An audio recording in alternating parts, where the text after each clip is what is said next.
The Elections Observation Group, ELOG, has raised concerns over multiple incidents during Thursday's by-elections, highlighting electoral violence, breaches of ballot secrecy, voter access challenges, and the presence of unauthorized individuals in polling stations. The group claims that such malpractices undermine the credibility of the elections and erode trust in the process and institutions.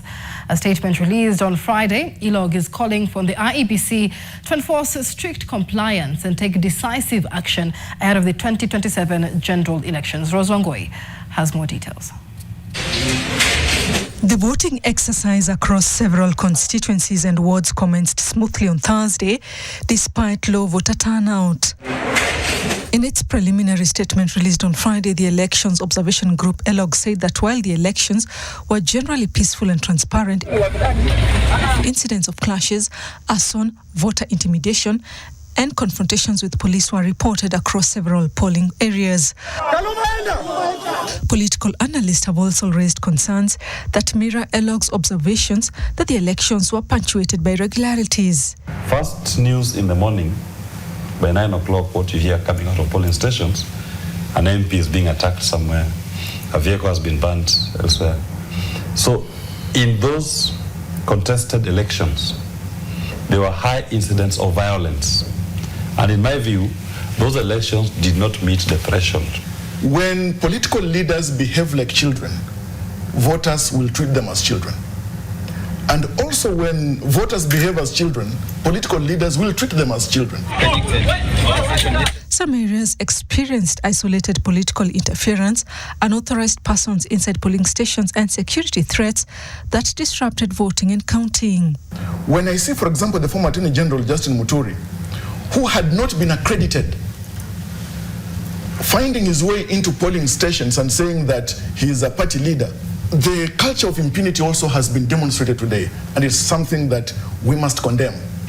You have challenges that happened in Kabuchai-Chwele, they have not been addressed.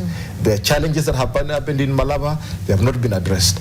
IEBC needs to be more agile on this. The statement that was issued way late in the day at 5 p.m. was not sufficient enough. When there's the kind of violence we witnessed here, why are you finishing that game? Crack the whip and say the environment has been contaminated. Whatever now is going on cannot meet the thresholds of a free and fair elections as captured in Article 81.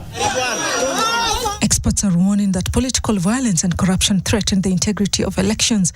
They're stressing that political violence must not be tolerated and call for accountability for those who compromise the integrity of the process.